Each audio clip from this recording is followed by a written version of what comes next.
Hi, Jo Mandaya Vlog. Welcome to my channel. O salamat sa Dios nga bisan unsa pa ang atong mga problema sa atong kinabuhi, atong pasalamatan siya. Magatubag siya sa atong pagpangayo labi na sa financial, labi na sa karon walay bisan kinsa nga walay problema. Dapat atong i-handle ang atong problema bisan unsa kadako kana masolusyonan sa atong Dios. Kung ikaw mangayo, siya magahatag og tabang, magapaduol kita kaniya antod nga mabatian kinita niya ug ihatag niya ang atong pagpangayo kaniya labi na kinasingkasing nga pagpangayo. Ug salamat sa Ginoo kay nga aman siya ang labing gamhanan. Siya gyud ang akon nga ginasaligan sa tibok kong kinabuhi. Kay kung wala siya, dili ko makapaeskwela sa akong mga anak. Ug karon bisan unsa pa man atong problema, magamay man o madagko, di nato kalimtan ang Dios ana kanato sa atong pagpangayo, siya magatubag. God will provide. Kanga salamat sa Dios no bisan sa atong mga kakulangan kaniya kita ginapalangga gihapon. Kay kung wala siya, wala ta kay sarang mahimo sa atong kinabuhi. Siya atong ginapasalamatan, ginasimba, ug atong ginaalagaran ang Dios nga buhi, mahigugmaon sa tanan. Bisan pa man unsa atong problema sa karon, nasayod nasayod kita nga naibal-an ang una sa Dios kung ano imong pangayoon.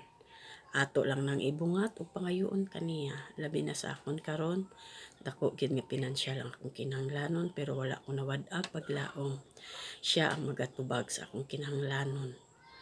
Kay nga aman palapit na gyud ang exam sa akong anak, dako-dako man gyud ang kantidad apan hindi ko ang ngay mag-worry kay gaingon ang Dios. Ikaw sa oras sa imong problema ayaw kalimot ara ako sa imong likuran. Nagapamati ug nakahibalo ng daan kung unsa ang imong pangayoon kanako.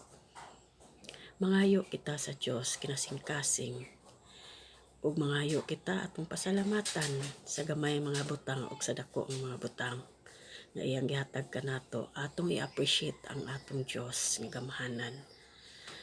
Naka-appreciate taman sa unsang mga butang nga iyang ginahatag kanato. Number 1 ng aton nga kinabuhi. Kay hangtod karon nagapangalagad pa kita kaniya. Bisan sa tong kasalanan kinapasaylotan niya.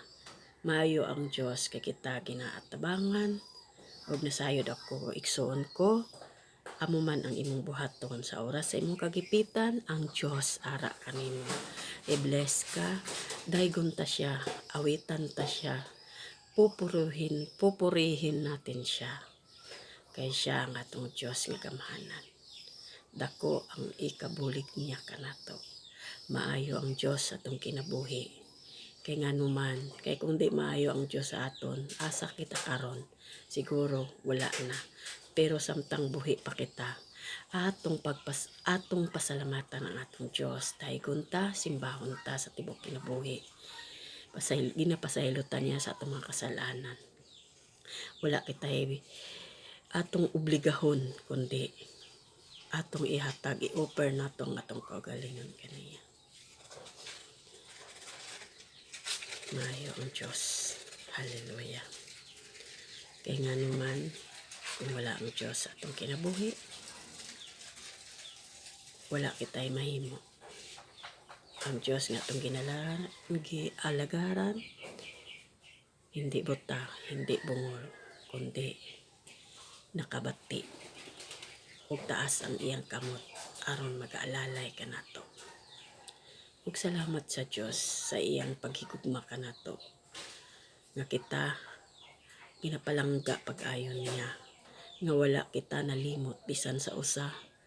Bisan anong oras wala kita niya kalimti.